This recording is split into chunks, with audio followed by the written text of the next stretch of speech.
Complete Quarterback. I'm your host, John Sarandidis, and this week I have the good fortune to be joined by Adam Behrends, head football coach at Staples High School down in Connecticut. Coach Behrends, good evening.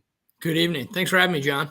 Hey, thank you for taking the time, my friend. Greatly appreciate it. I want to start off by saying congratulations, Class LL state champions down in Rhode Island. You guys had a great win over West Haven. And Connecticut. you said to me before we went live, you said that at the end of January you still felt tired, and your defensive coordinator had mentioned that you coached 4 games in 16 days. I would imagine that extra football, while worth it, probably is pretty taxing. Yeah, I don't know if it was exactly 16 days, but it felt shorter than that. But, yeah, it's a quick turnaround after that. You go Thanksgiving. Here in Connecticut, you go Thanksgiving to you got to play Tuesday.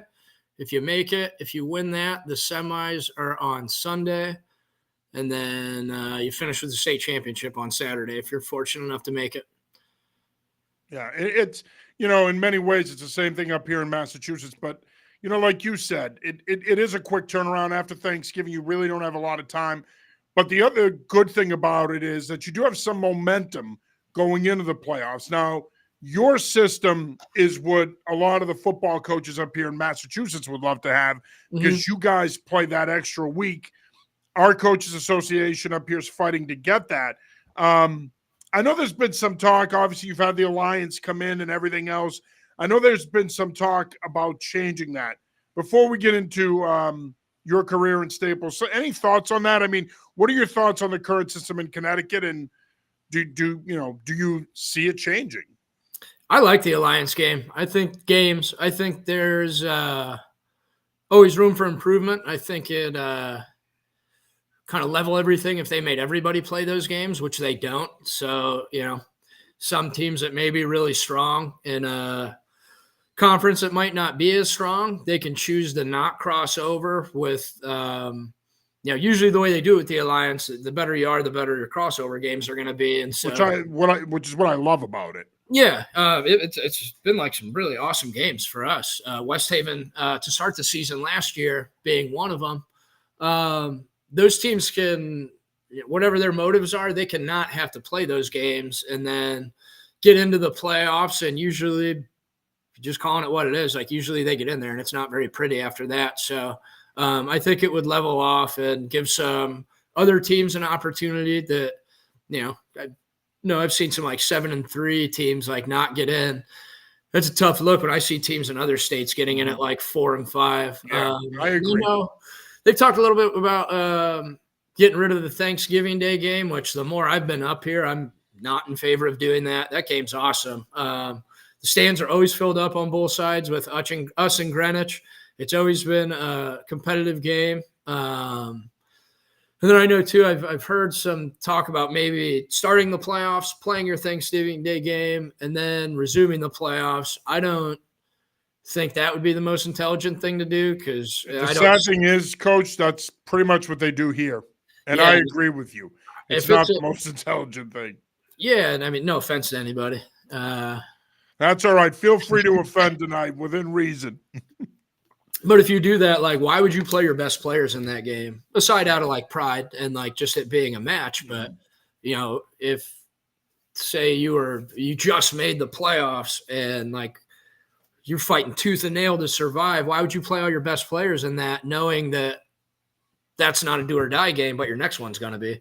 So I think it just kind of, I don't know, creates unnecessary problems and hurdles. Sure, absolutely. So let's get into your coaching career here. Obviously, you're at Staples High School now. How did you get into coaching, and how did you end up at Staples?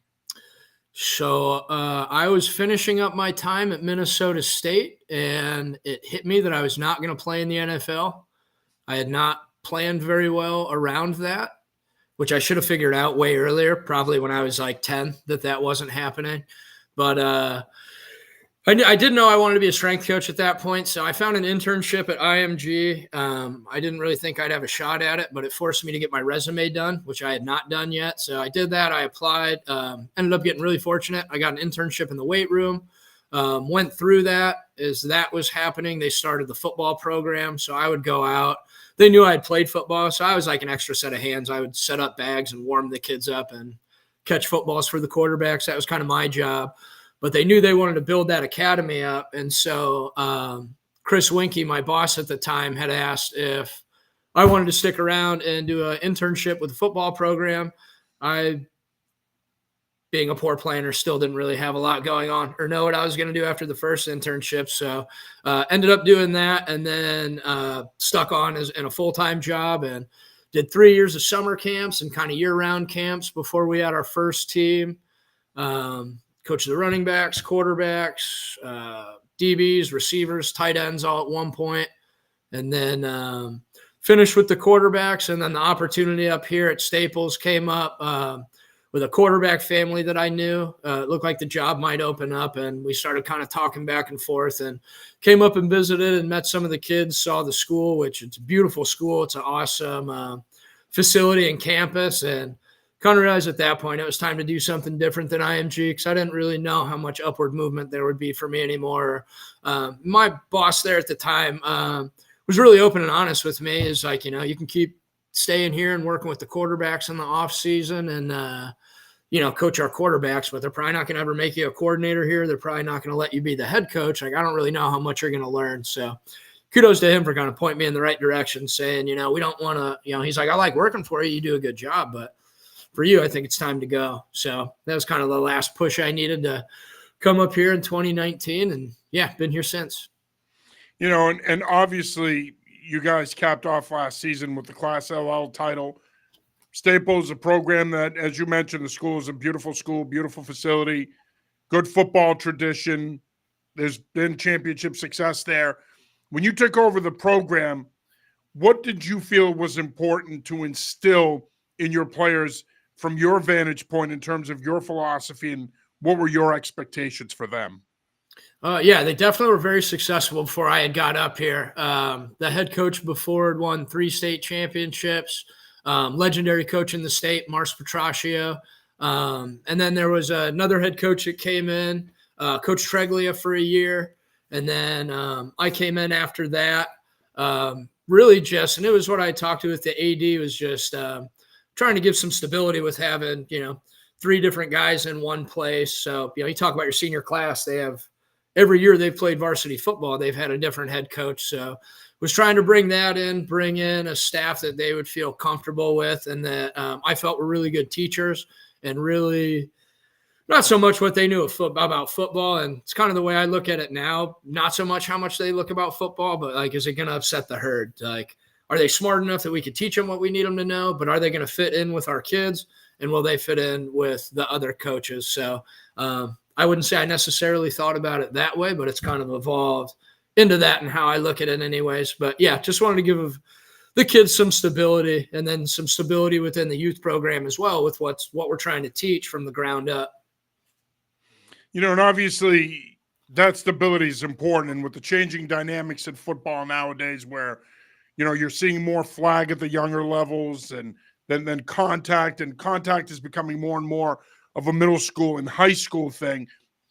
How much does coaching at a place like Staples, that has had that championship success in the past, has an established youth program, how much does that help you now when you look at where the program is under your watch here the last 4 years?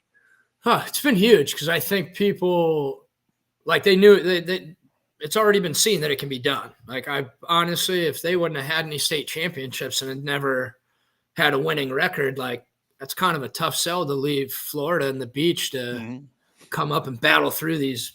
Actually, the winters haven't been too bad, but it was big that it had been there, because it had already been proven. And I think then when the youth people are seeing you around a lot more often, their parents are seeing you a lot more often, and the coaches on the staff, and then we've got the older kids on the team that are down pouring into it, I think it kind of reminds people what it was like, and what the coaches have been doing here that had been successful. So I think it's huge knowing that it can be done. You're not just hoping and wishing that we turn this into something it's never been.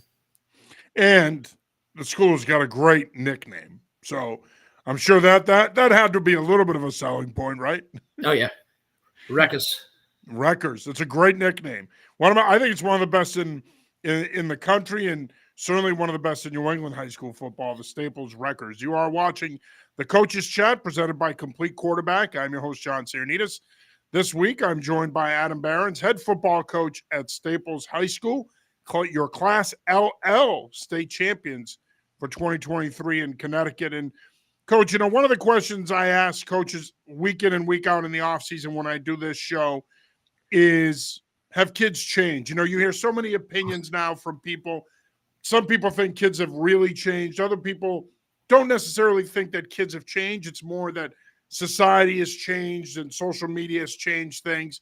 Where do you stand on that? Do you think, in your experience working with young men in your career, do you think kids have changed from when you first got into this to now? Yes and no. When you say social media, I mean, that's 100%. I know that social media has changed me. Like, I'm on my phone too much, and it's an anxiety creator. Hey, Like, I got to tell you, man, thank goodness you are, because booking this show, believe it or not, is not always easy. So I appreciate your response and your promptness, my friend. yeah, no, again, thanks for having me on, taking the time. Anytime. Appreciate it. Yeah, I mean, I catch myself, I've caught myself now doing it, so I try to not do it and learn from it. But when I was more so in the quarterbacking world and really cutting my teeth and trying to grow in the private arena as much as I could, and you're looking at this guy train, this guy, that guy, and that guy, I mean, you can't help but kind of be like, dang, man, like, what do I got to do to get like a couple more NFL guys? Like, I only have one. He's got 10, and then you think, like, am I behind? Am I not good enough? Is that guy just like, you got to control what you can control. So I just catch myself like, look, man, I'm in charge of the people I'm in charge with. And that's who I'm going to coach. And I don't really necessarily work with a ton of other high schoolers around here, because I don't want them to, reference in the private world. Like, I don't want to play them on a Friday night and then have everybody look at me and be like, damn, isn't that the kid you always throw with on the weekends here? Like, that'd be kind of a tough look. But I had to catch myself just being like, that's the NFL guys they're training. These are the guys I have, and I'm going to do an awesome job with these guys. And if that leads to more, great. And if it doesn't, big man upstairs is just going to take me down the path of whatever battle or whatever kid I'm going to coach next. But I think it definitely creates a lot of anxiety. I see it a lot with the quarterbacks. You're in 8th grade or 9th grade, there's only a handful of kids that are going to get offers at that point in that world. But you can't help but be biased towards yourself, and dads especially can't help but be biased towards their kids or moms, and looking and saying like, well, dang, why isn't my kid getting any offers from USC yet? Like, that 14-year-old is. It's like, well, he's already like 6'3" and like 200 pounds. That's why. Right. But like, you can't help but to sit there and compare. And I know when I was coming out of high school in Iowa, I was looking at all these Florida kids. I was a safety and I was 5'9", 155 pounds. I'm looking at these kids that are 6'3", 215 pounds in high school. I can't do anything about being 5'9", 155 pounds. So I'm just wasting my time scrolling through all that. So it's changed in that regard. I think once you build relationships with kids and you get to know them, I still think kids are gritty. I think they're tough. I think they're loyal. On surface level, like, I think that people probably quit things quicker than they used to. But once you break down that, I think that's a very good point that doesn't get mentioned enough. Yeah, but once you do break down that wall and you build the relationships with the kids, then I think that old school loyalty of running through a wall for somebody, never turning your back on them, I think that exists. But yeah, if you just take some random kid and put him through a tough workout, like 50 years ago, more people would finish it than they would now. I think anybody that would try to argue that would be kind of silly. Connecticut high school football has always had a good reputation, not only in New England, but nationally as well, especially for producing college-level talent. What were your impressions of Connecticut high school football when you got up here? I was really impressed. I was impressed by how into it the communities are, in certain specific communities. I mean, it's no different than being in Texas, the way they'll shut the town down. There's just not as many of them, but places close down around here, and the people come out and support on Friday like they would anywhere else. There's just not as many people here. So California is going to have way more prospects. But I mean, I swear, New Canaan, who's in the FCAC, like, they have a Division I Power 5 lineman every year without fail, it seems like. So Darienne's the same way. I know you had Drew Pine that was a big kid out of here. And then you have some of the prep schools that a lot of kids are going to, or that they have a lot of talent at those things. But just in my conference specifically, the FCAC, I definitely was really impressed. And I was really surprised more kids this year in the conference and in the state weren't getting looks. Some of those kids we played from West Haven, not seeing more stuff come through for a lot of different kids kind of surprised me. But, yeah, very impressed with the football up here. Coach, obviously we're living in a time now with the spread offense, and it's the preeminent offense in football, and defenses are geared up to stop the spread now. From a philosophical standpoint, talk a little bit about your offensive and defensive philosophy. And I'm not looking for you to get into play calls or anything else, but what is your philosophy? How do you want to win football games at Staples? I've definitely learned up here and over the last 3 years that changes year to year. And I always remember hearing people say, like, you have to adjust what you're doing to your kids. Don't always try to make your kids adjust to what you're doing, because you just might run into some issues where it's not a they won't do it, they can't do it. And you keep asking them to do that. And at IMG with the kids that you're having come in, like, that's never really an issue. You can kind of do whatever you want, right, and you'll be fine. Cater it to your system. Whatever. The running back is not feeling well today that's going to Alabama, throw it to the receivers. Miami, Georgia, Clemson, like, we'll be okay. Give the ball to the backup who's going to Marshall. Yeah, just throw it up. We'll be good. But coming up here where the playing field gets a little bit more leveled out between the teams, that's something we're trying to, and kudos to the coaches for pushing us to be proactive on it. Like this year going into the season, we returned the state passing leader in yardage. And then we went this year and he led the team in rushing and was one of the, I don't know, probably top 5, definitely top 10 rushers in the state, which was a complete switch. Like, I've always coached quarterbacks. So, like, yeah, I'd like to throw the ball around a ton. It makes everything happen faster and it just goes, and it's a quarterback guy. So obviously that's the world I want to live in. And it took us a while. And we just finally had the conversation this year where it was, you know what, guys, we're not hitting shots like we did last year. And the receiver that we lost that went to Wake Forest and the other kid that had 80 catches that's playing lacrosse at West Point right now, they're not here anymore. And it's not to say that we didn't have talented kids, but we had more kids playing both ways, so on and so forth. So long-winded answer to your question.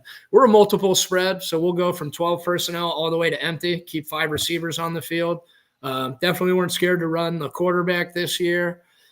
Really try to just look and see what the defense is giving us and how we match up personnel-wise with them, and then go from there. So we try to spend camp making sure that we can go from 2 tight ends to 1 tight end to 2 running backs and no tight ends all the way to empty. So if all of a sudden we find a team that is just really weak in the secondary, then let's just get an empty and throw the ball around. Or they're not as big as us up front. Like this year we had an amazing offensive line.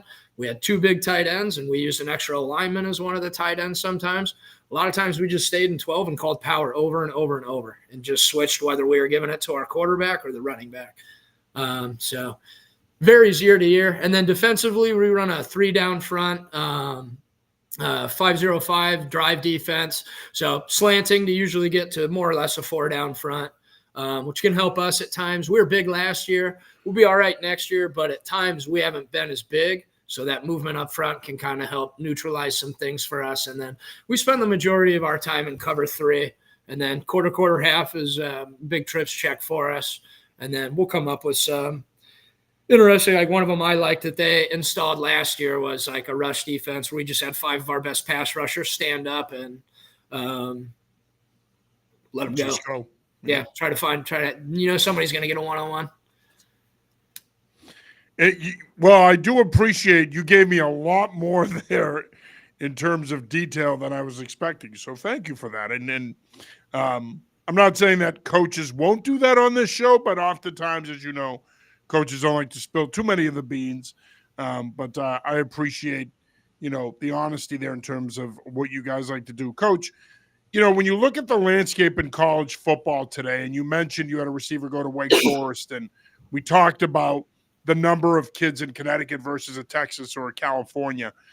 When you look at the changing landscape, of college football with the portal and NIL, how much harder does that make your job as a high school head football coach when it comes to helping your kids get recruited?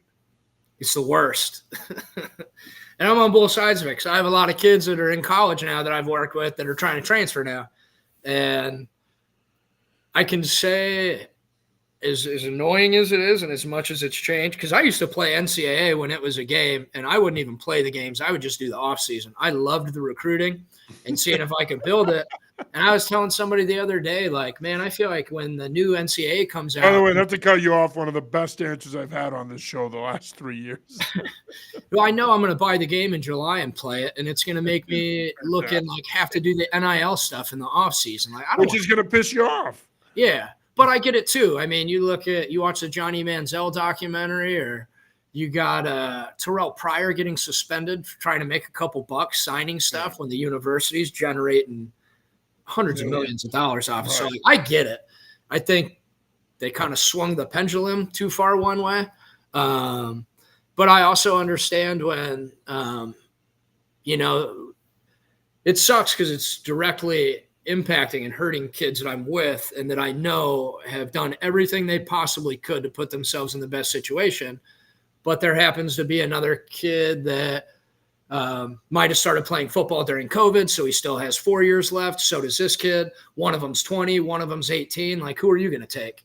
So I don't fault anybody. I just maybe some trial and error, thought it out a little bit more. But you're definitely seeing. I'll use our quarterback as an example, and luckily he found a great home at UConn. That was one of the schools that he was really interested in being a part of. So it worked out really well for him. But kid had 100 touchdowns in the last 2 years. He's one of the best players in the region. Yeah, he ran for half, he threw for half, and you're talking about Caleb Smith, of course. Yeah, and shout out Caleb Smith. I hope he's not mad at me for this, but when that kid threw interceptions, he murdered people. Like, so you have a kid that can tackle, and you could put him at safety or linebacker, which I've seen him do, and he does really well. But I was really shocked, and I don't want to say disappointed. I was disappointed for him because I thought he should have had way more, but these guys are like, we just lost a 22-year-old. We can't replace him with an 18-year-old. We got to go find another 22-year-old. And that's just it. Yeah, you just hit the nail on the head. And I think that's what it comes down to, especially in this day and age for college coaches, where it's all about self-preservation, right? They'll bring in 15, 20, even 25 guys in the portal. To your point, if those guys have already been on another campus, they're 20 years old, they played a couple of years, those guys can fast-track a turnaround and help you have success as a college head coach versus, to your point, bringing an 18-year-old who's unproven. Well, yeah, that might be more organic. Probably doesn't help you have success quicker. No, and I was talking to he was the head coach at IMG, and then he was at Indiana, which is a unique place to do it because that's a basketball school. So they're not going to get the same amount of money football-wise as like the basketball program. And he's a really down-to-earth, like humble guy. So he's a straight shooter. And so I asked him, what do you think of the portal? Like, it seems pretty messy. And he's like, you know what, man, you can flip your team in a year. There's no doubt about that. So that's awesome. But he goes, all day Christmas, all day New Year's Eve. Like, I don't get to spend any time with my kids because I have to stay on my phone all the time.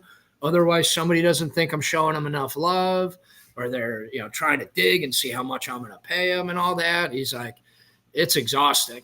But yeah, it really clicked when I asked one of the college coaches, one of our linemen. I was like, I understand doesn't have the height guys want, but he's 6'3", and I think he's like for sure an FBS kid. Like, why are no 1AAs even offering him? And that's when it clicked in my head, and I never really thought about it that way, which shame on me. But he was like, what I said earlier, he's like, if we lose a 22 and 23-year-old lineman, we're not replacing him with an 18-year-old. Like, we're going to get murdered, and then we're going to get fired. Like, why would we do that? And that's when it kind of hit me like, yeah, if you told me it was my job on the line and I have to take the 18-year-old or a 22-year-old, like, sorry, dude, but you're taking the 23-year-old. No question. And that's another reason why you're seeing so many college guys, or at least you did this offseason. You saw so many college guys opt to go to the NFL because they're like, you know what, to your point about constantly being on your phone. I mean, you're recruiting year round now. You were pretty much doing that before anyway, but it was mostly recruiting to your program. Now, not only are you recruiting to your program, but then you also have to recruit your guys to stay in your program so they don't enter the portal. So it's just insanity. And I don't know about how you feel about it, Coach. I don't. NIL to me, it's a done deal. There's nothing they can do to change that. You can't go back it. on that now. No.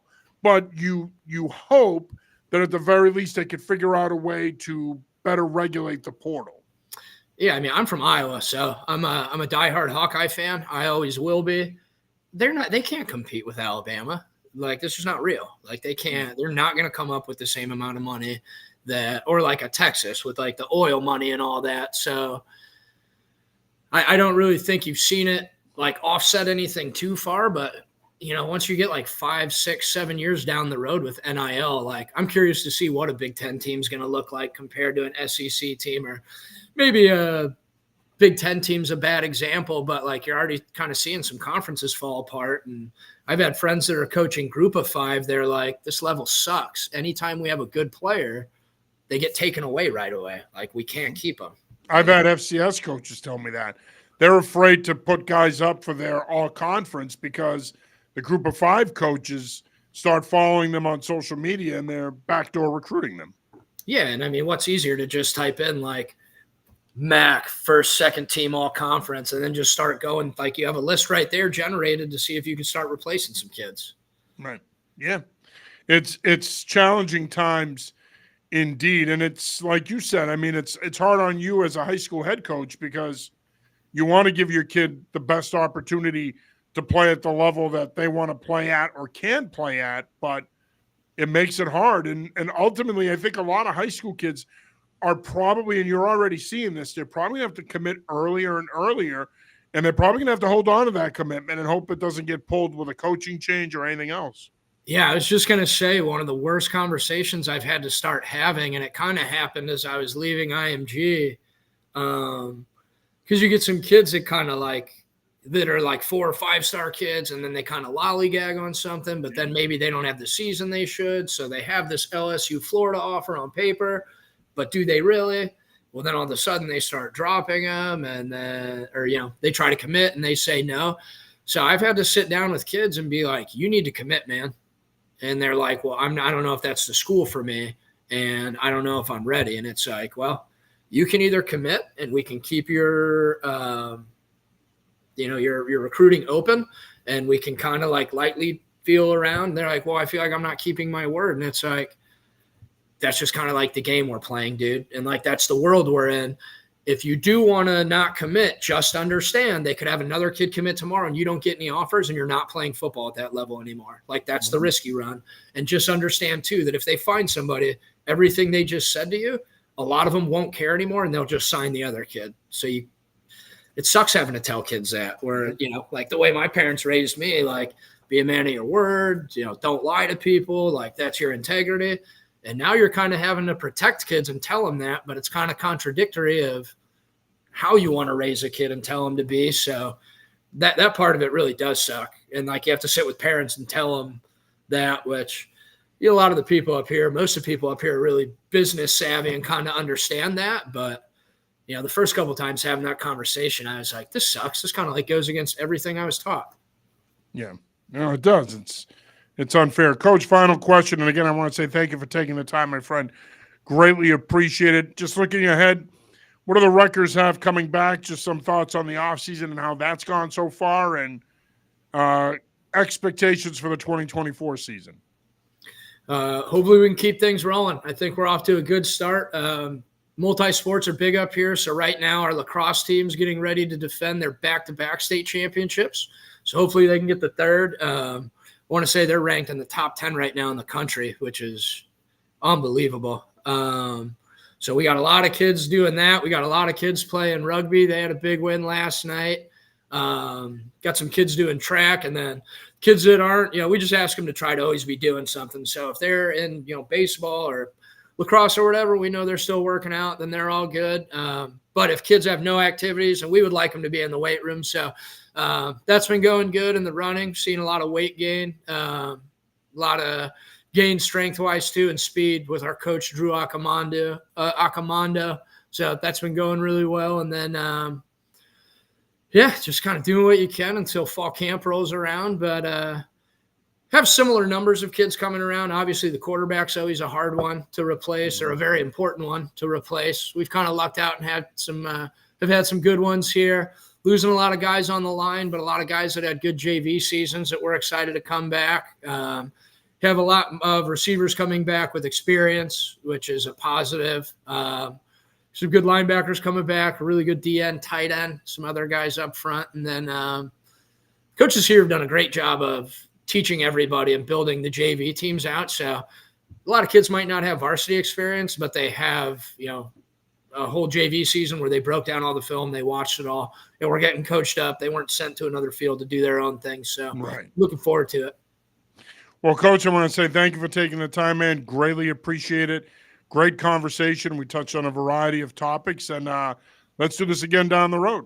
Yeah, I'd love to whenever. Thank you again for having me. It's awesome. Oh, no, anytime. And, that's the point of the show is we want to get to know the coaches and promote the programs. And certainly if you guys are doing anything fundraising-wise, anything you need, let us know. We'll be glad to help you guys promote it and promote the program.